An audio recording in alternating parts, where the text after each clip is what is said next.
commandé par Madame Belloubet a été remis lundi dernier. Donc on peut le trouver sur le site du ministère de la Justice. Et parler du sens et de l'efficacité des peines, c'est également un très beau sujet. Mais ça n'est pas celui de ce soir. Bon, deux mots tout d'abord pour vous dire que je suis très heureux d'être avec vous. Et le deuxième mot, c'est que je suis surtout très impressionné face à un amphithéâtre aussi rempli. Il vous faudra donc être indulgent. Alors, les défis de la justice pénale internationale. Le sujet que je souhaite aborder avec vous est particulièrement vaste, car avant de parler des défis qu'elle doit affronter, il me faut planter quelques éléments du décor dans lequel s'inscrit la justice pénale internationale. Et pour ce faire, je me propose tout d'abord de faire très rapidement un peu d'histoire, afin de voir avec vous d'où vient cette justice très spécifique. Nous nous arrêterons ensuite un instant sur les juridictions qui sont aujourd'hui l'affirmation ou la traduction de cette grande idée, en rappelant brièvement quelle fut et quelle est l'activité de celle, au pluriel, que l'on connaît le mieux. Nous nous interrogerons aussi encore plus rapidement sur quelques-unes des raisons qui ont conduit à leur création. Puis nous procéderons à l'évaluation de cette forme de justice que l'on connaît mal, et nous examinerons les principales critiques dont elle fait aujourd'hui l'objet, ce qui conduira à s'arrêter plus particulièrement sur la juridiction qui l'incarne actuellement, au premier chef, c'est-à-dire la Cour pénale internationale, que j'appellerai la Cour. Ces critiques dont elle fait l'objet sont salutaires, elles constituent donc autant de défis qu'il s'impose de relever, tout comme il est indispensable d'examiner les réponses que l'on peut leur apporter. Et puis, si le temps le permet, nous réfléchirons sur certaines des évolutions que la justice pénale internationale est susceptible de connaître, sur une possible extension de ses champs d'intervention, sur l'apparition de nouvelles formes de jugement des crimes de cette nature, bref, sur l'existence pour cette justice de nouveaux défis venant s'ajouter à celles qu'elle connaît déjà. Alors tout d'abord, d'où vient la justice pénale internationale? Quelques brefs éléments d'histoire. On pourrait partir de 1474 et du procès, si l'on peut utiliser ce terme, car il ne fut sans doute guère équitable, de Peter von Hagenbach, lieutenant de Charles le Téméraire, qui fut reconnu coupable de crimes contre les lois de Dieu et des hommes, en raison des exactions commises par ses soldats, et dès cette époque, il invoquait avoir agi sur ordre. Mais il est préférable de sauter 4 siècles et d'arriver à 1872, date à laquelle, à Genève, est, semble-t-il, avancée pour la première fois l'idée d'un tribunal international pour juger les crimes de guerre commis contre des blessés. À l'issue de la Première Guerre mondiale, il fut envisagé de juger Guillaume II pour, je cite, « offense suprême » contre la morale internationale et l'autorité sacrée des traités, mais le tribunal, composé d'un juge par pays allié, ne se réunira pas, les Pays-Bas ayant refusé de livrer l'empereur déchu. Il faudra donc attendre la fin de la Seconde Guerre mondiale, la conférence tenue à Londres à compter du 26 juin 1945 entre les États-Unis, le Royaume-Uni, l'URSS et la France, et l'accord du 8 août 1945, signé par 21 États, qui clôturera ses travaux pour voir créer le premier tribunal pénal international appelé à juger, je cite, « des criminels de guerre dont les crimes sans localisation géographique précise, qu'ils soient accusés individuellement ou à titre de membres d'organisations ou de groupes ». Le statut de ce tribunal annexé à l'accord de Londres prévoyait la poursuite de 3 types de crimes, les crimes de guerre, les crimes contre la paix et les crimes contre l'humanité. Vous savez tous que la ville de Nuremberg fut choisie car elle avait été la capitale idéologique du Troisième Reich et parce que son palais de justice et sa prison avaient miraculeusement résisté au bombardement. 24 accusés personnes physiques, 7 organisations, dont la SS, la SA, furent alors poursuivis, et vous connaissez la suite, et le verdict rendu il y a 71 ans, le 30 septembre 1946. En janvier 1946, sera créé le tribunal militaire international pour l'Extrême-Orient, plus communément appelé tribunal de Tokyo, pour juger 28 accusés, présumés responsables de crimes majeurs les mêmes que ceux qu'avait définis l'accord de Londres. Dans les deux cas, Nuremberg et Tokyo, il s'agissait, cela vient d'être évoqué, et cela fut critiqué, d'une justice de vainqueur. Par la suite, l'Assemblée générale des Nations unies, en particulier à l'occasion de l'adoption de la Convention de 1948 sur le génocide, a envisagé la création d'un organe judiciaire international permanent pour juger les crimes de cette nature. Ce projet ne put toutefois voir le jour, la guerre froide ayant fait obstacle à toute réelle tentative en ce sens. La chute du mur permit aux instances compétentes des Nations unies de se remettre au travail, mais ce sont les événements dramatiques survenus en ex-Yougoslavie et le génocide commis au Rwanda qui précipitèrent spectaculairement le mouvement au début des années 1990 avec la création par les Nations unies des tribunaux pénaux internationaux pour l'ex-Yougoslavie et le Rwanda. Peu après, en juillet 1998, fut adopté à Rome, à l'issue d'une conférence diplomatique cette fois, le traité créant la Cour pénale internationale, première juridiction pénale internationale universelle et permanente. Une fois réunies les 60 ratifications exigées, cette Cour a vu le jour 4 ans après le traité qui la créait. Elle a vu le jour le 1er juillet 2002. Alors, l'affirmation à présent, la concrétisation, la traduction de la justice pénale internationale. La gravité des exactions commises en ex-Yougoslavie ont conduit le Conseil de sécurité des Nations unies à créer le 25 mai 1993 le Tribunal pénal international pour l'ex-Yougoslavie, le TPY, chargé de poursuivre et de juger les personnes s'étant rendues coupables de violations graves du droit humanitaire à compter du 1er janvier 1991 sur le territoire de l'ex-Yougoslavie. Il s'agissait donc d'un tribunal créé par les Nations unies, dont les juges étaient élus par l'Assemblée générale au vu d'une liste établie par le Conseil de sécurité. Dédié à une situation géopolitique précise, donnée, l'ex-Yougoslavie. Sa compétence n'était donc pas universelle. Conçu pour ne connaître que d'une période de temps déterminée, il était donc temporaire. Et il vient précisément de fermer ses portes. Seule subsiste actuellement une formation de transition qui porte le nom singulier de mécanisme, appelé à examiner les jugements frappés d'appel et à traiter du contentieux de l'exécution des peines. 46 peines sont actuellement en cours d'exécution dans 11 pays différents, appelés également à traiter d'éventuelles procédures de révision.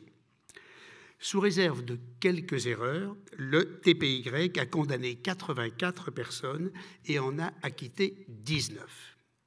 Le tribunal pénal international pour le Rwanda a été créé, lui, le 8 novembre 1994, toujours par les Nations unies, pour juger les personnes responsables d'actes de génocide et d'autres violations graves du droit international humanitaire commis sur le territoire du Rwanda et les citoyens rwandais présumés responsables de tels actes ou violations du droit international commis sur le territoire d'États voisins entre le 1er janvier et le 31 décembre 1994. Ces juges étaient eux aussi élus par l'Assemblée générale des Nations unies et ils siégeaient, vous le savez, à Arusha en Tanzanie. Le TPR, comme cela était initialement prévu, a aujourd'hui achevé ses travaux, le 31 décembre 2015, après avoir rendu 61 décisions de condamnation et 14 décisions d'acquittement. Il s'agissait donc, là encore, d'un tribunal créé par les Nations unies, temporaire et dédié à une situation géographique bien précise. En 2000, l'administration des transitoires des Nations unies au Timor oriental a créé un tribunal mixte composé de juges locaux et de juges internationaux pour juger, je cite, les crimes graves, meurtres, viols, tortures commis dans cet État en 1999. En juillet 2002, le Conseil de sécurité des Nations unies a créé le tribunal mixte pour la Sierra Leone, chargé de juger les crimes de guerre, les crimes contre l'humanité et certains crimes prévus par le droit sierra-léonais commis depuis le 30 novembre 1996. Ce tribunal était, lui, composé de 8 juges internationaux. À la différence des tribunaux pour l'ex-Yougoslavie et le Rwanda, il siégeait dans le pays où avaient été commis les faits poursuivis et il associait droit international et droit interne sierra-léonais. Cette mixité était de nature à améliorer l'indispensable collaboration de l'État concerné. Notons toutefois que Charles Taylor, principal accusé, pour de multiples raisons, notamment de sécurité, a été jugé, lui, à La Haye. À la suite d'un accord passé en 2003 entre les représentants du gouvernement cambodgien et ceux des Nations unies, ont été créées les chambres extraordinaires des tribunaux cambodgiens, composées de juges cambodgiens et de juges internationaux. Ce tribunal, chargé de juger certains des dirigeants Khmer Rouge, est toujours en activité. Le 30 mai 2007, le Conseil de sécurité a créé le tribunal spécial pour le Liban, le TSL, chargé de juger à La Haye les auteurs de l'attentat commis contre le Premier ministre Hariri le 14 février 2005 à Beyrouth, ainsi qu'éventuellement d'autres attentats connexes perpétrés entre octobre 2004 et décembre 2005. Ce tribunal est composé de juges libanais et de juges internationaux.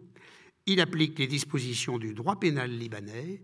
Il s'agit du premier tribunal international compétent à l'égard du crime de terrorisme en temps de paix. Et c'est précisément pour éviter la création de multiples tribunaux ad hoc, mixtes ou hybrides, qu'a été créée en 1998 la Cour pénale internationale, appelée à être, du moins en théorie, la seule juridiction pénale internationale universelle et permanente, et non pas temporaire. À la différence des tribunaux dont je viens de parler, il ne s'agit donc pas d'une création des Nations unies, elle est le résultat d'une conférence diplomatique réunie en juillet 1998 à Rome.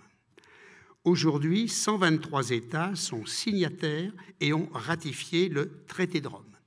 33 États africains, 19 États du groupe dit asiatique, 28 États du groupe dit États d'Europe occidentale et autres États.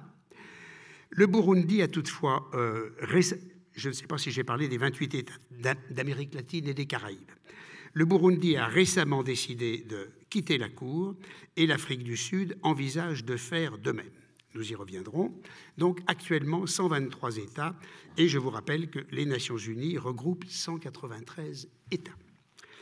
Alors, tout en reconnaissant le travail accompli par les tribunaux dont je viens très rapidement d'énumérer les noms et les activités, c'est à partir de la Cour pénale internationale, de la CPI, juridiction donc en devenir, de ce qu'elle est, de son activité, de l'image qu'elle donne, que j'articulerai à présent mes propos sur la justice pénale internationale et les défis qu'elle doit relever. Est-ce que je parle trop vite? Non? Ça va? Bon. Composé de 18 juges élus, non pas par l'Assemblée des Nations Unies, mais par l'Assemblée des États ayant signé et ratifié le traité de Rome, donc les 123 États, la Cour siège à La Haye et elle est compétente pour juger les crimes de génocide, les crimes contre l'humanité et les crimes de guerre commis après le 1er juillet 2002, date à laquelle elle est entrée en fonction. Pas de rétroactivité. Elle n'est compétente à l'égard de ces crimes que si ceux-ci ont été commis sur le territoire d'un État parti au traité de Rome. Que si ces crimes ont été commis sur le territoire d'un État parti au traité de Rome, ou par un ressortissant d'un tel État, ou encore si un État fait une déclaration acceptant la compétence de la Cour. Elle n'entend pas se substituer aux systèmes nationaux de justice pénale, mais les compléter. Elle n'exerce donc sa compétence et ne traite d'une affaire que si l'État concerné par de tels crimes n'engage pas de poursuite, ou s'il proclame son intention de poursuivre sans avoir en réalité la volonté ou la capacité de le faire.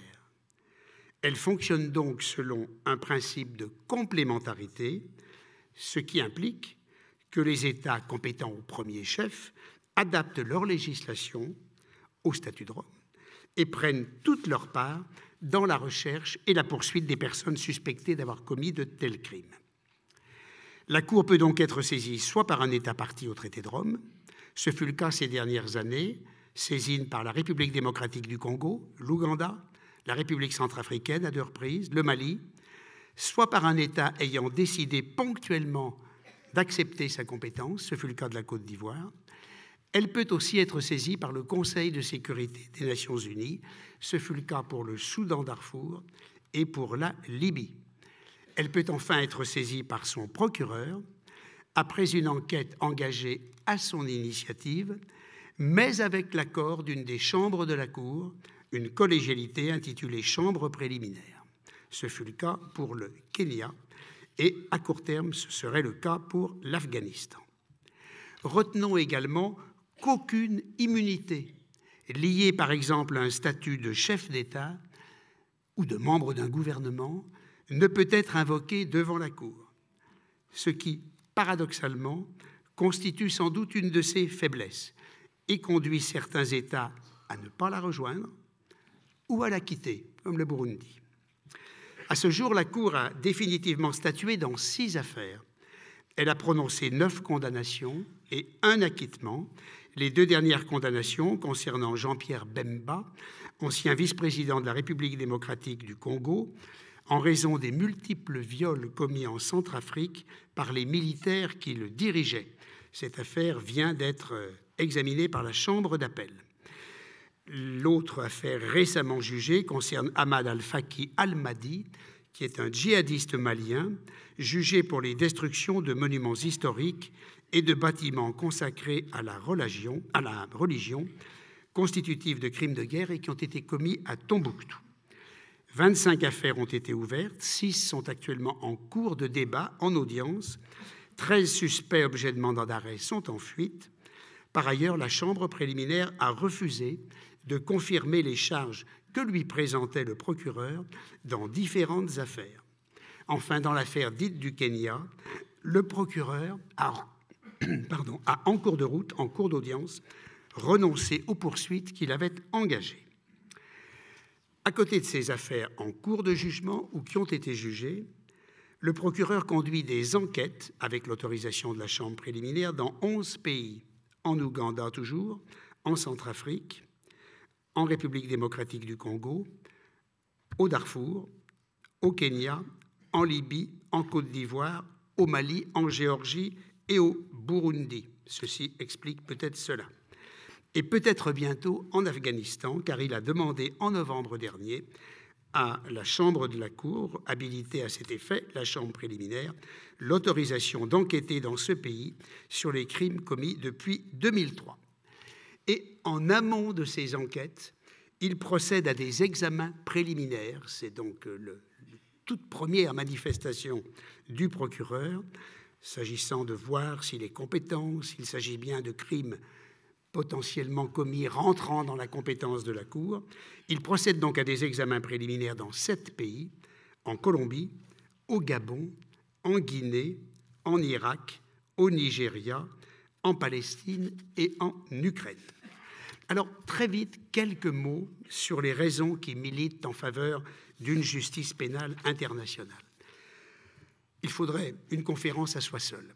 On peut s'interroger, en effet, sur la pertinence, voire sur la légitimité d'une justice pénale internationale qui ne peut être qu'imparfaite, sélective et engendrée par la même critiques et frustrations. Et pourtant, elle existe. On peut aussi se demander pourquoi l'on a recours à d'interminables procès alors que certains États, tels l'Afrique du Sud, certains États d'Amérique du Sud ou encore la Côte d'Ivoire, ont créé des commissions dites vérité et réconciliation, ayant pour objectif de rapprocher les ennemis d'hier à travers des démarches positives et constructives, donnant une large place au récit, aux échanges et à l'écoute. Alors pourquoi donc une telle justice?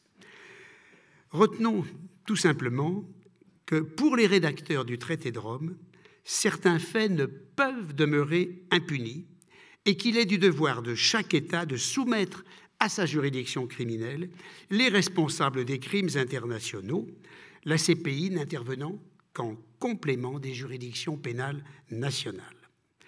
Pourquoi une telle justice? Parce que la justice, aussi imparfaite qu'elle soit, constitue, à travers un procès équitable, une réponse que l'on doit toujours préférer aux exécutions sommaires et aux parodies de procès qui ne résolvent rien. Parce qu'un procès permet d'établir des responsabilités individuelles, ce qui, pour les victimes très présentes devant la CPI, est fondamental. Et cela, je peux en témoigner, pour l'avoir vécu pendant 6 ans.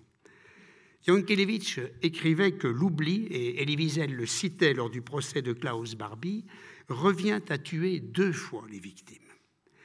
Pourquoi une telle justice? Parce qu'un procès permet encore de dresser judiciairement, officiellement, un constat des actes qui ont été commis, ce qui permet aux générations à venir d'être objectivement informées de ce qui s'est produit et ne pas se contenter de récits qui ne cessent de s'enrichir au fil des années.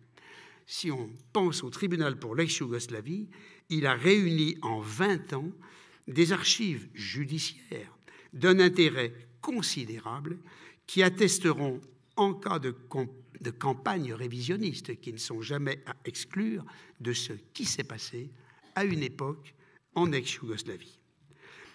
Pourquoi? Parce que, sur le plan juridique, il résulte de l'article 1er de la Charte des Nations Unies et de l'article 28 de la Déclaration universelle des droits de l'homme qu'un système juridique international doit garantir à chacun le droit à la liberté, à la sécurité, à ne pas être soumis à la torture, aux arrestations arbitraires, à l'incarcération. Or, comment constater de telles violations, les sanctionner, dédommager ceux qui en ont été victimes, si ce n'est en poursuivant et en sanctionnant leurs auteurs au terme d'un débat contradictoire?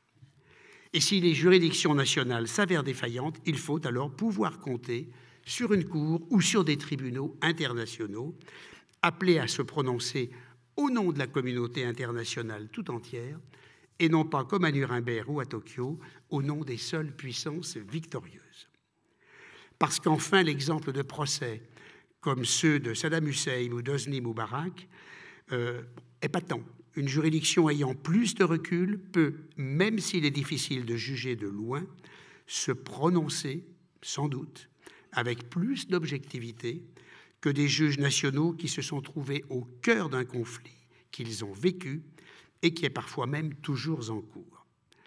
Au surplus, une telle juridiction peut, on peut l'espérer, assurer une nécessaire harmonisation de la jurisprudence et contribuer ainsi à plus de sécurité juridique.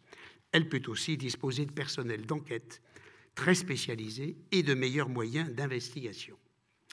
Mais il faut alors compenser le risque bien réel d'une justice qui serait trop distante et par là même quelque peu désincarnée. 7000 kilomètres là est de la République démocratique du Congo, qui était le pays dont j'ai eu à m'occuper dans l'affaire que je présidais. Il faut compenser le risque d'une justice donc rendue à des milliers de kilomètres par des populations concernées et une justice qui est complètement coupée du contexte politique et culturel local. Compensée par une prise de connaissance approfondie de ce contexte, par une attention constante et soutenue portée aux accusés, aux témoins et aux victimes qui sont mises en présence de juges dont ils ignorent tout, par une conduite aussi pédagogique que possible de débats qui sont filmés en continu et qui sont visibles dans un différé de 30 minutes, et par une information et des explications sur le déroulement du procès donné sur place par des représentants de la Cour. Alors, venons-en à l'évaluation de cette justice. La justice pénale internationale fait l'objet de nombreuses critiques. Elles sont le plus souvent formulées mezzo voce, c'est la petite musique du scepticisme que l'on rencontre dans des milieux gouvernementaux, mais elles sont aussi parfois très vives. On lui reproche notamment de manquer d'efficacité, d'être lente, d'être coûteuse, d'être trop politique, de ne pas poursuivre ceux qui devraient l'être, de négliger les victimes. Elle est au centre de ces critiques, et dès lors qu'elle est censée être à l'avenir la seule juridiction pénale internationale, je m'attacherai donc plus particulièrement aux reproches adressés à la CPI. La politique, dit-on, est trop présente, et c'est vrai, elle est omniprésente, et il ne saurait en être autrement. Les candidats aux fonctions de juge sont présentés par les États membres.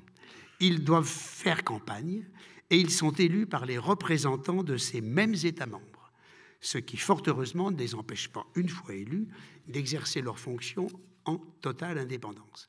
Mais ils sont élus. L'action de la Cour, et en premier lieu celle du procureur, est totalement dépendante de la coopération que les États veulent bien lui apporter. Or, cette coopération est variable. Le double langage est fréquent. Et rappelons-le, seuls 123 États ont ratifié le traité de Rome, quelques grands États qui comptent, tels que les États-Unis, la Russie, la Chine, l'Inde, l'Iran, Israël, s'y refusent. Il est dès lors évident que les poursuites eu égard aux événements qui se déroulent actuellement sur notre planète ne peuvent que présenter un caractère sélectif et on le déplore. Les États qui demandent à la Cour de se saisir d'une affaire peuvent être tentés de l'instrumentaliser en ne lui dénonçant que des adversaires politiques, souvent de moyenne importance, dont on peut parfois penser qu'ils souhaitent se débarrasser, en ignorant superbement les faits de même nature commis dans leur propre rang. Le risque existe. Il faut en avoir conscience, et c'est là encore regrettable. Pour autant, si certains crimes ou certaines personnes ne sont pas poursuivis, faudrait-il n'en juger aucun. L'article 16 du statut de Rome donne au Conseil de sécurité des Nations unies la possibilité d'interdire l'engagement d'une enquête ou de poursuite, ou de suspendre une enquête ou des poursuites en cours pendant une période de 12 mois s'il fait, en ce sens, le Conseil de sécurité, une demande fondée sur le chapitre 7 de la Charte. Cette disposition n'a jusqu'ici jamais été mise en œuvre, mais des États en ont fait la demande. La saisine de la Cour par le Conseil de sécurité, puisque c'est l'un des modes de saisine, relève d'une décision éminemment politique et peut se trouver empêchée par le veto qu'oppose l'un des membres permanents du Conseil de sécurité. L'exemple syrien et la position de la Fédération de Russie sur ce point en est un exemple parfait. La Syrie n'a pas ratifié le traité de Rome, la Cour pénale internationale ne pourrait se saisir de faits criminels commis en Syrie que si le Conseil de sécurité la saisissait. Et je pense que la question, si elle était posée, serait la même s'agissant du Yémen. Le temps politique et le temps judiciaire, enfin, coïncident rarement. Et les poursuites engagées contre des hommes politiques kenyans en raison de crimes commis en 2008-2009, dans un contexte post-électoral, se sont heurtées aux pires difficultés. La défection tardive de nombreux témoins du procureur a en effet conduit ce dernier à retirer les charges qu'il avait réunies contre les deux accusés concernés lorsqu'ils se sont retrouvés président et vice-président de leur pays. Enfin, et vous le constatez souvent, la menace de saisir la CPI revient pourtant avec constance dans le discours politique. Et cela lorsque la diplomatie et parfois l'action militaire sont dans une impasse. Alors on semble brutalement reconnaître à cette juridiction, avec laquelle on coopère si modérément, des vertus dissuasives auxquelles celui qui demande sa saisine ne croit pourtant pas toujours. La deuxième critique, c'est son inefficacité. Et il est vrai que la Cour, durant ses premières années d'existence, a pu donner cette impression. Il lui fallait, c'est vrai, se loger, s'organiser, se doter de textes venant expliciter les textes fondateurs adoptés lors de la conférence de Rome, se mettre en ordre de marche. Il fallait également qu'apprennent à travailler ensemble des juristes venant de 18 pays différents, je parle des juges, et de systèmes juridiques fort différents. Ce n'est pas facile. Cette remarque est d'ailleurs valable pour l'ensemble des services de la Cour, qui réunit environ 100 nationalités différentes. La situation s'est considérablement améliorée avec l'arrivée à la Cour de juges beaucoup plus professionnels et la mise en œuvre d'échanges permettant aux juges de se doter enfin de pratiques professionnelles communes. le nombre des affaires jugées ou en cours de jugement et la diversification des contentieux qui en résultent. Il y a bien sûr le contentieux du jugement, mais il y a le contentieux des réparations allouées aux victimes, il y a des contentieux de l'exécution des peines, il y a le contentieux des demandes de réduction de peine, le contentieux des demandes d'indemnisation pour acquittement. Tout cela témoigne que la Cour est enfin en marche. Et comme j'insistais sur ce point, les juges semblent avoir compris qu'au sein d'une chambre, il ne s'agit pas de créer une cour spécifique, mais d'avoir le sentiment de participer à une communauté de travail. Beaucoup plus important sur l'inefficacité de la Cour, il faut avoir conscience qu'elle ne dispose pas de forces de police et de gendarmerie. Elle ne peut donc compter, je viens de le dire, que sur la coopération des États pour mettre à exécution les mandats d'arrêt qu'elle délivre. Or, les États sont souvent très réticents. Il a fallu plus de 10 ans pour obtenir le transfert à La Haye d'un ressortissant ougandais, membre de l'armée de résistance du Seigneur, M. Ongwen, qui est actuellement en cours de jugement. Et il en a été de même pour le responsable présumé de nombreux crimes commis en Ituri et au Kivu, en République démocratique du Congo. M. Bosco Ntaganda est actuellement en cours de jugement. Par ailleurs, et vous le savez, vous l'avez lu, certains États font délibérément obstacle à l'exécution des mandats d'arrêt délivrés contre l'actuel président du Soudan et son ancien ministre de l'Intérieur. Et la décision de l'Afrique du Sud de quitter la Cour pénale internationale est dans une très large mesure liée à ce refus de mettre à exécution ce mandat d'arrêt. On dit que la Cour est trop lente. Même si, là encore, les délais paraissent se réduire, c'est l'un des principaux griefs faits de tous côtés à la Cour pénale internationale et à la justice pénale internationale en général. Et c'est un grief fondé. C'est l'un des principaux défis à relever. La situation doit impérativement s'améliorer, mais il existe des explications qui ne sont pas toutes dénuées de portée. À la différence du TPY dont je souhaitais vous parler, appelé à connaître de faits très complexes, mais qui avaient tous été commis dans une même vaste zone géographique, ce qui a rapidement permis de faire des rapprochements entre les affaires portées devant les juges, la CPI connaît de situations variées, nécessitant des analyses très fines pour s'imprégner du contexte propre à chacun des pays concernés par les poursuites en cours. Il faut s'imprégner du contexte politique, géographique, historique, démographique, sociologique, anthropologique. Cette immersion dans un monde inconnu prend du temps, mais ne pas se livrer à cet exercice pourrait conduire à de très grossières erreurs en termes d'interprétation, d'appréciation et de jugement. Les enquêtes du procureur se déroulent dans des pays souvent toujours en guerre. L'insécurité est encore grande. Les investigations sont donc longues et elles doivent être parfois suspendues. Dans l'affaire que j'ai eu à présider, une des équipes de défense souhaitait prolonger une enquête qu'elle faisait in situ et à un moment X, le greffe de la Cour lui a interdit d'aller à ce moment précis reprendre ses enquêtes car la situation n'était pas suffisamment sûre. Voilà ce qui est générateur également de délais. Dans des pays en guerre ou des pays où l'insécurité est encore très grande, les preuves documentaires, les preuves écrites sont très difficiles à réunir et elles sont souvent inexistantes. Dans une région comme la province de l'Ituri, au nord-est de la République démocratique du Congo, à la frontière de l'Ouganda et du Rwanda, dans la région des Grands Lacs, trouver des preuves écrites relève de l'exploit. Cette région est en guerre depuis 20 ans environ. Il faut donc rechercher des témoins. La recherche de témoins fiables et qui ne parlent pas la langue de l'enquêteur est consommatrice de temps. Et souvent, il s'impose de mettre en œuvre des mesures de protection au profit de ces témoins en raison des risques qu'ils prennent. Tout cela prend beaucoup de temps. Mesures de protection soit sur place, soit les délocaliser dans une autre région, soit les délocaliser dans un autre pays africain, soit les délocaliser même dans un pays européen. Tout cela est coûteux et consommateur de temps. Les procédures mises en œuvre sont un subtil mélange de common law et de civil law. Le premier de ces deux systèmes juridiques est cependant omniprésent et ses techniques d'interrogatoire de témoins, puis de contre-interrogatoire. Aussi passionnantes qu'elles soient, et même si elles permettent d'aller au fond des choses, ne sont pas, comment dire, facteurs de célérité.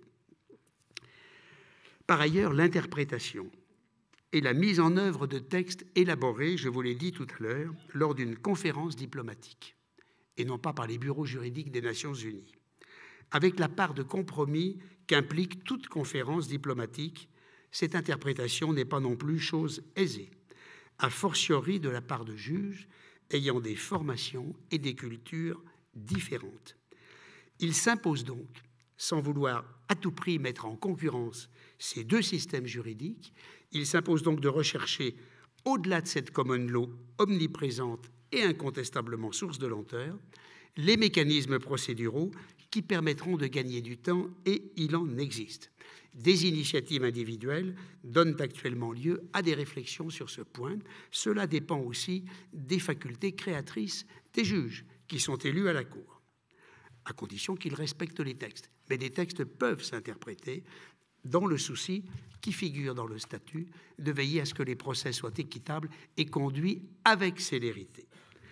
Le respect du contradictoire est une règle cardinale. Elle l'est en France, elle l'est aussi dans les pays anglo-saxons, croyez-le. Or, les parties, procureurs, défense, représentants des victimes, déposent de très nombreuses requêtes ou conclusions, soulevant les questions juridiques les plus variées. On pense, quand on parle justice pénale internationale, en général au jugement final qui est rendu. On oublie tout ce qui s'est passé avant.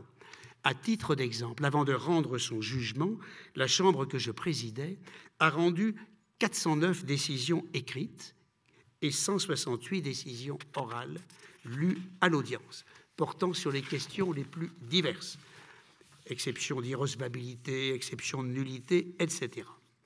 Le déroulement des audiences est inéluctablement très long, car la preuve, qu'elle soit à charge ou à décharge, résulte essentiellement, je viens de le dire, de dépositions de témoins venus de fort loin, qui doivent obtenir des documents administratifs nécessaires et qui, une fois arrivés, doivent se familiariser avec des lieux et une salle d'audience qui est à des années-lumière de leur environnement quotidien.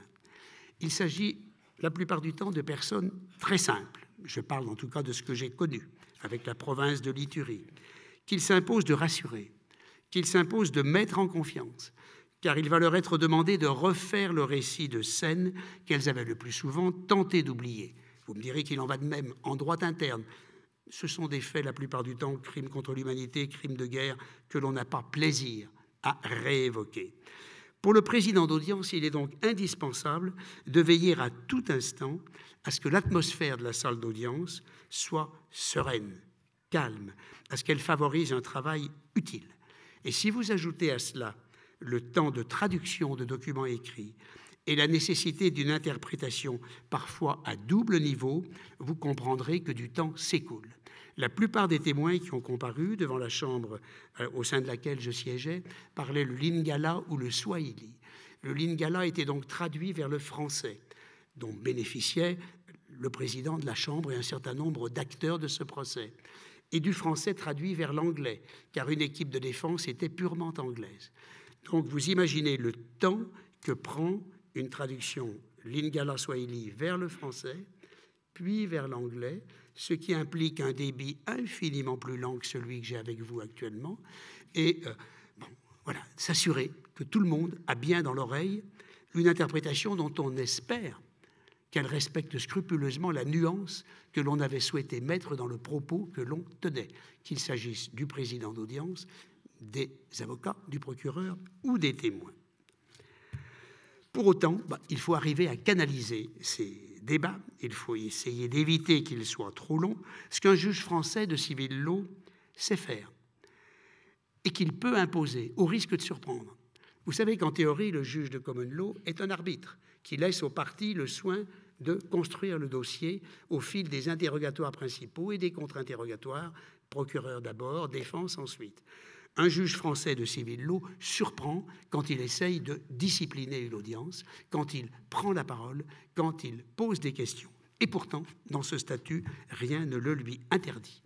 de même que rien ne lui interdisait, et c'est ce que je me suis permis de faire, de dire au procureur qui envisageait de citer tant de témoins et qui demandait tant d'heures d'audience, lui dire non, vous aurez la moitié d'heures d'audience.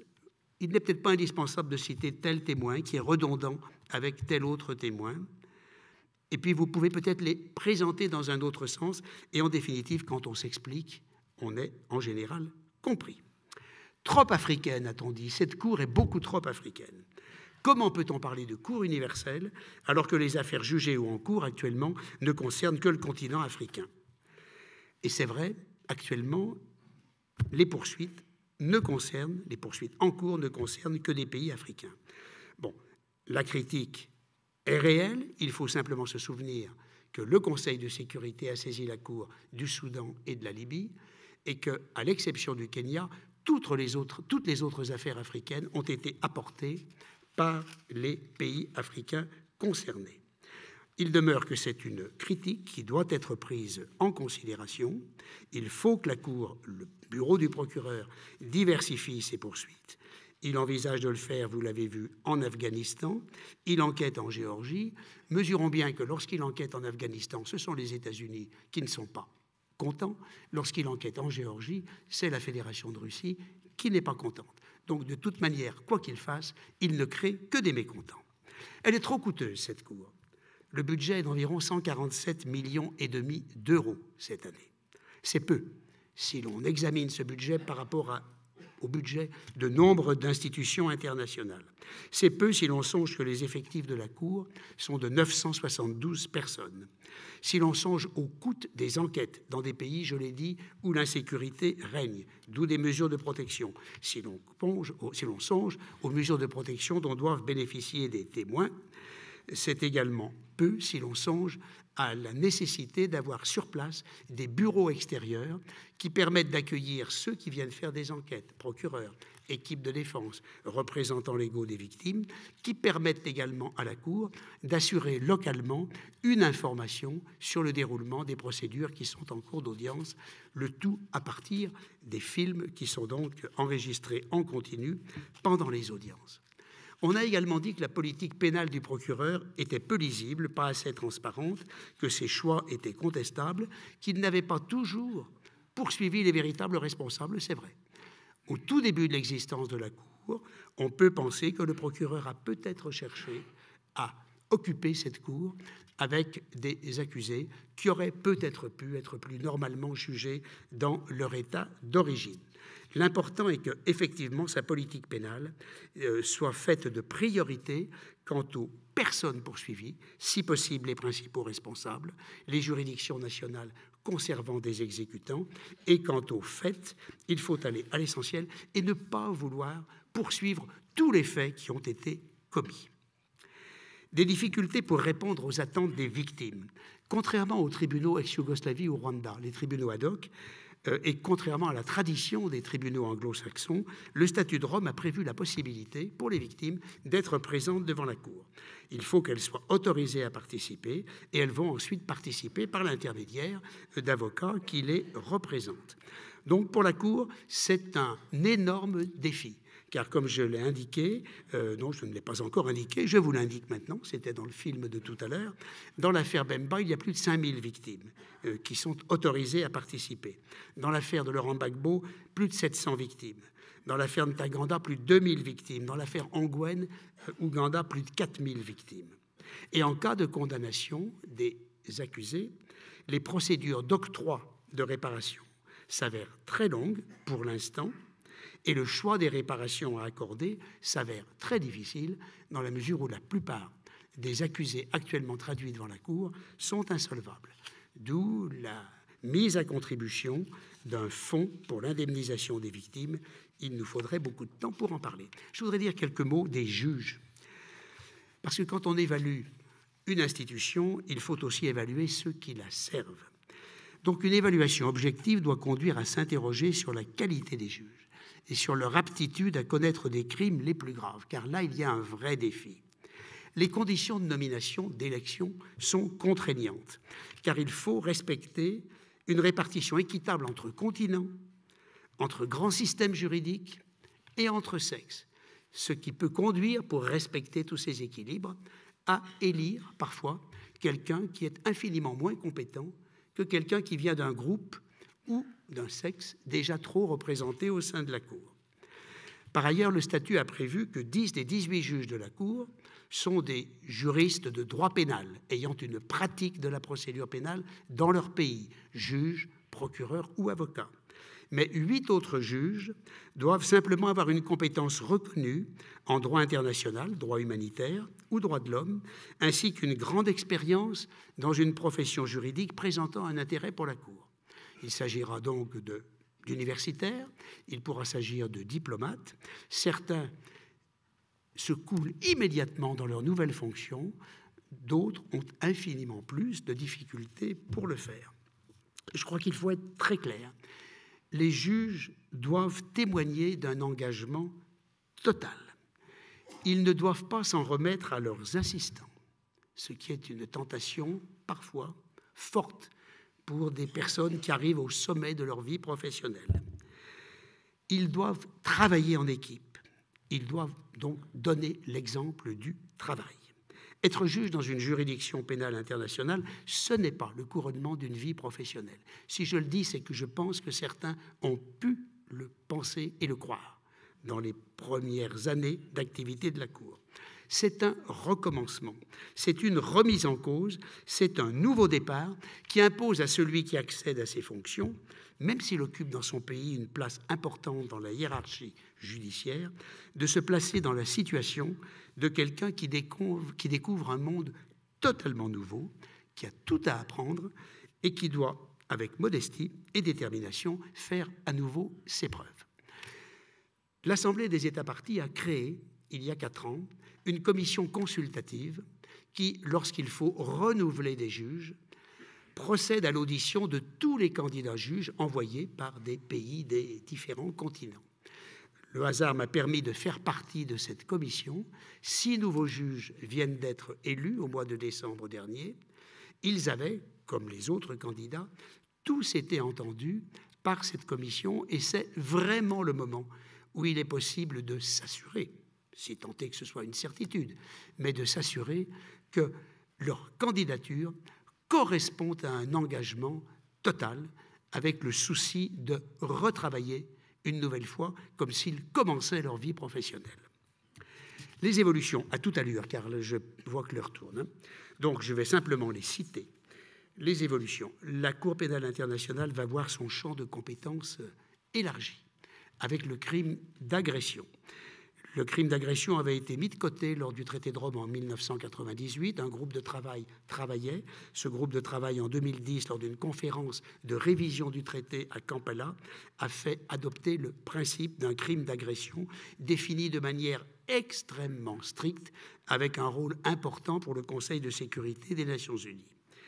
Normalement, vu les débats qui ont eu lieu au mois de décembre dernier, cette nouvelle compétence devrait entrer en vigueur le 17 juillet 2018. Mais notons que la France n'a pas ratifié les amendements au statut de Rome relatifs aux crimes d'agression. Elle n'envisage pas à ce stade de le faire pour de multiples raisons que l'on pourrait évoquer sur la difficulté de définition de ce crime, sur le risque qu'elle voit dans une définition différente entre le Conseil de sécurité, la Cour internationale de justice qui traite des conflits entre États ou la Cour pénale internationale. Elle garde également une prudente réserve dans la mesure où elle a des troupes qui sont engagées dans un certain nombre de pays et la notion d'agression peut-être ne pas être conçue de la même manière selon le pays dans lequel on se trouve. Donc, pour l'instant, la France s'est mise à l'écart. On a parfois parlé du terrorisme en disant « Est-ce que le terrorisme, les actes de terrorisme commis à grande échelle, comme nous le constatons, ne devraient-ils pas relever eux aussi de la compétence de la Cour pénale internationale ?» La Cour pénale internationale, prudemment en 1998, l'a exclu. Et il est vrai qu'en dépit des efforts engagés depuis très longtemps, il n'existe aujourd'hui sur le plan international comme sur le plan européen aucune définition commune du crime de terrorisme. Je doute qu'à court terme, la Cour pénale internationale reconnaisse d'une manière ou d'une autre sa compétence sur ce plan-là. Mais il est intéressant de noter que dans une résolution 2170 de 2014 du Conseil de sécurité relative à l'État islamique, le Conseil énonce, je le cite, « les attaques généralisées ou systématiques dirigées contre des populations civiles en raison de leur origine ethnique, de leur appartenance politique, de leur religion ou de leurs convictions peuvent constituer un crime contre l'humanité » et souligne qu'il faut veiller à ce que les organisations terroristes islamistes répondent des atteintes aux droits de l'homme et des violations du droit international humanitaire. Alors, est-ce que le terrorisme, dans sa dimension internationale, doit être considéré comme une nouvelle forme de crime contre l'humanité? La question se pose pour l'instant. Beaucoup d'agitation en septembre 2016, quand la procureure de la Cour pénale internationale a rendu public un document de politique pénale relatif à la sélection et à la hiérarchisation des affaires. Et à cette occasion, elle a publié une note dans laquelle elle parle « L'impact des crimes, dit-elle, peut s'apprécier à la lumière, entre autres, de la vulnérabilité accrue des victimes, de la terreur répandue parmi la population ou des ravages qu'ils causent sur le plan social, économique, écologique au sein des communautés concernées. Dans ce contexte, le bureau du procureur s'intéressera particulièrement aux crimes visés au statut de Rome, impliquant ou entraînant, entre autres, des ravages écologiques, l'exploitation illicite de ressources naturelles ou l'expropriation illicite de terrains. » Ces propos n'étaient pas l'affirmation nouvelle d'un nouveau champ de compétences sur les crimes écologiques, c'était un coup de projecteur donné à plusieurs paragraphes de l'article 8 du statut, qui prévoit effectivement des incriminations en cas de dommages étendus, durables et graves à l'environnement naturel, etc. Ultime chose, cour universelle et permanente, la seule, avais-je dit. Or, malgré cette création, on constate qu'ont été créées, il n'y a pas si longtemps, des chambres spécialisées pour juger des crimes commis dans une période de temps bien précise au Kosovo. On constate qu'avait été envisagée la création d'un tribunal international pour l'accident d'aéronef qui s'était passé au-dessus de l'Ukraine le 17 juillet 2014. La Russie a opposé son veto. La République centrafricaine, qui a pourtant saisi la Cour à 2 reprises, vient de créer, elle est en cours d'élaboration, une cour pénale spéciale, composée pour partie de juges internationaux. Risque de chevauchement avec la compétence de la Cour et en même temps souci, sans doute, de pouvoir aller beaucoup plus vite que la Cour pénale internationale en s'inspirant de l'exemple du jugement de Hissène Habré par un tribunal spécial créé au Tchad. Les faits reprochés à Hissène Habré étant antérieurs à la compétence rationnée temporis de la Cour. Donc il faut s'interroger aussi sur, demi-échec sans doute, le fait que la Cour pénale internationale n'absorbe pas tous les contentieux que théoriquement elle aurait dû absorber. Conclusion. La justice pénale internationale est très jeune. 16 ans, ce n'est rien du tout dans notre histoire. Elle n'est pas parfaite. Elle existe et je puis vous affirmer que lorsque l'on se rend sur les lieux où se sont déroulés les faits que l'on juge, on constate qu'elle est attendue et respectée. Juste avant le réquisitoire final et les plaidoiries finales des avocats, j'ai souhaité opérer un transport sur les lieux contradictoire avec les parties pour d'abord montrer que la Cour existait aux populations concernées, pour surtout examiner sur place ce que valaient les témoignages qui constituaient l'immense majorité des thèmes de l'accusation ou des thèmes des équipes de défense. Et c'est parce que nous nous sommes rendus sur place pour vérifier si ces témoignages coïncidaient avec les lieux où l'on se trouvait, qui dans la grande majorité étaient encore en place, que l'un des accusés a été acquitté. Ne pas se rendre sur place aurait été une grossière erreur. Il demeure qu'il faut, vous l'avez compris, que la Cour aille plus vite, qu'elle soit plus efficace, qu'elle soit mieux comprise et qu'elle soit beaucoup plus crédible. Contrairement à ce que j'ai pu lire parfois, on n'arrive pas à La Haye condamné. Vous avez pu constater aussi que le TPY et le tribunal pour le Rwanda ont rendu des jugements d'acquittement. La Cour a rendu jusqu'ici un jugement d'acquittement. Il est important de s'en persuader. Alors, incontestablement, au début, l'enthousiasme régnait. Il y a aujourd'hui des sentiments de déception, de frustration, peut-être même de désillusion, parce que la Cour a un cheminement qui est encore un peu tâtonnant. Je ne connaissais rien au monde international. J'étais un juge purement hexagonal jusqu'en 2007, date de mon élection à la Cour.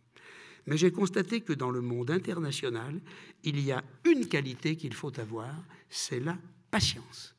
Il faut être infiniment patient, ce que je ne suis pas par tempérament et ce que j'ai appris à être pendant les 6 années que j'ai passées à La Haye.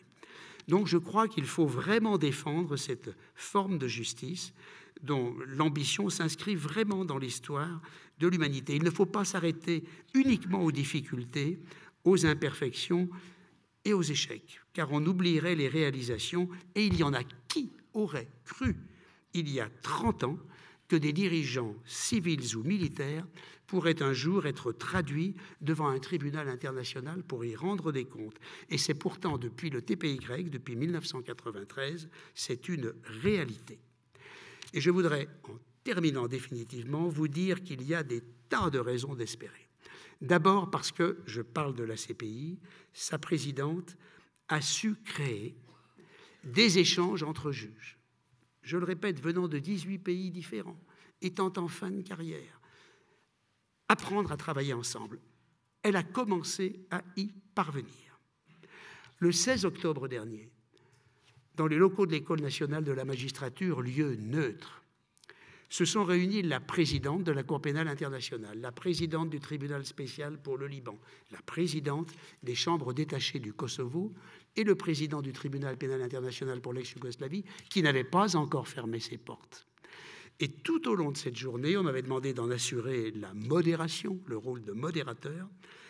Ces présidents, accompagnés de juges de leurs tribunaux, ont essayé de dégager ce qui pourrait rendre leur juridiction plus efficace, ce qui leur permettrait de travailler plus rapidement, en mélangeant leurs pratiques professionnelles et leurs expériences respectives. Ont essayé de déterminer la manière dont on pourrait créer une sorte de charte pour contrôler le travail de ces juridictions pénales internationales. Car il est bien gentil de créer des institutions, mais de temps en temps, il faut contrôler leur mode de fonctionnement. Et dans ce monde international, la notion de contrôle, elle n'est jamais très facilement admise. Ils se sont réunis pour cela. Et, comme par un fait exprès, en fin de journée, j'avais tenté de dégager une trentaine de recommandations, en disant, j'ai l'impression que sur tous ces points-là, vous êtes à peu près d'accord. Est-ce qu'on ne pourrait pas le mentionner par écrit et en faire une sorte de charte que nous avons donc établie et qui leur a été envoyée? Et j'ai reçu aujourd'hui la version apparemment approuvée par ces 4 présidents de ce que pourrait être une charte de travail commune ayant pour objectif de mieux travailler, de mieux juger, d'être donc plus efficace, plus rapide. Et de la même manière, se réunit de manière informelle depuis plusieurs années un groupe de travail parfaitement informel qui essaye de voir quelle pourrait être la procédure pénale la plus efficace pour mieux juger ce type de crime, en tentant, mieux que ne l'a fait le statut, au vu de l'expérience acquise, de voir comment mieux articuler common law et civil law. Ce groupe de travail a présenté ses travaux il y a plus d'1 an à La Haye, lors d'une conférence relativement importante dans les locaux de la Cour internationale de justice. Il a recommencé au mois de septembre dernier dans les locaux du Conseil supérieur de la justice espagnol. Il pense continuer à travailler et rédiger un premier règlement de procédure, simplement pour favoriser la réflexion qui pourrait être présentée à Rome, puisque c'est le 20e anniversaire du traité de Rome cette année. Donc il y a des motifs d'espérer. Je vous en supplie, croyez en la justice pénale internationale et pardonnez-moi d'avoir été si long.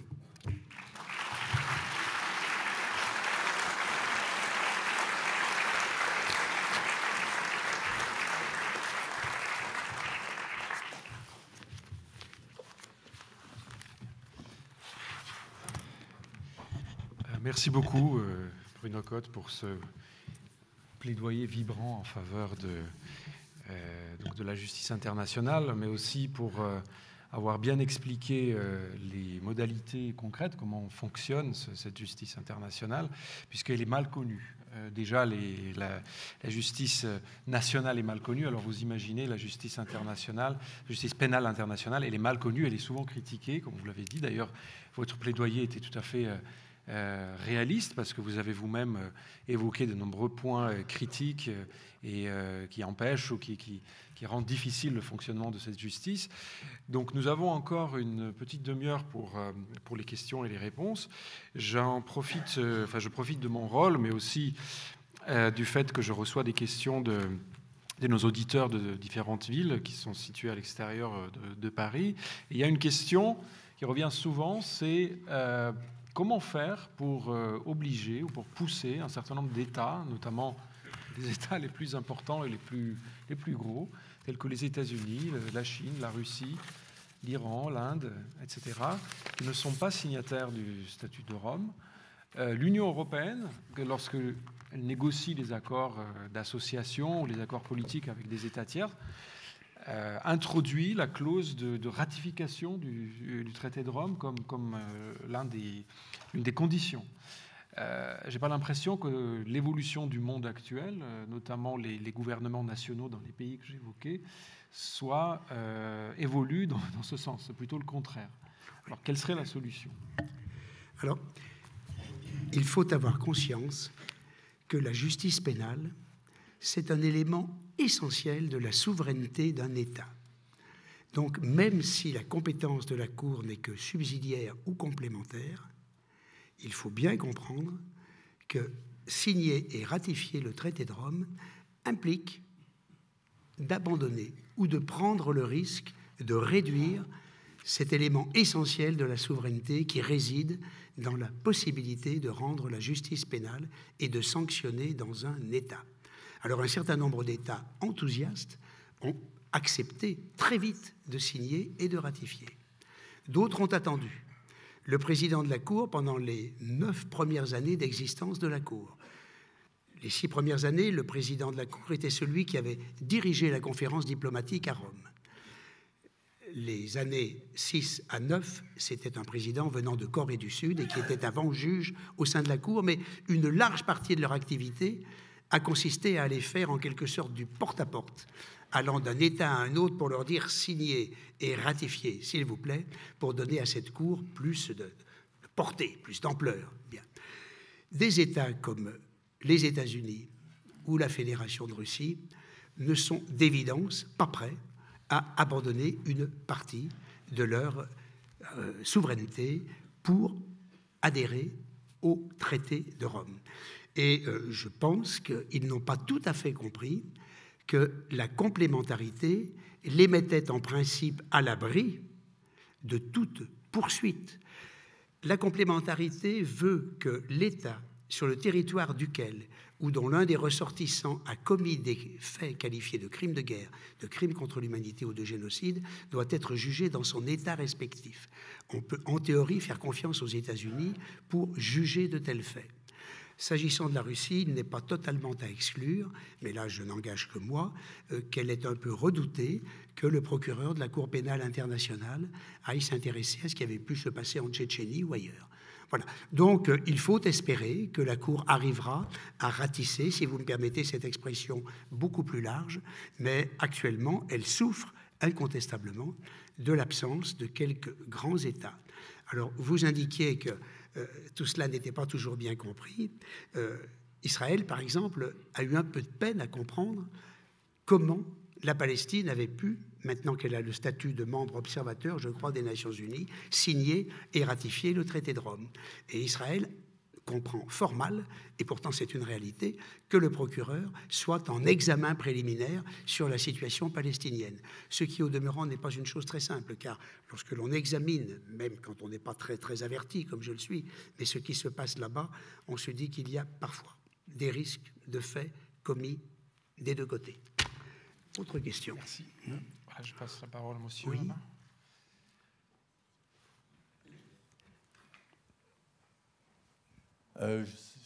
Pardon. On vous entend très bien. Oui, c'est pour moi. Pardon.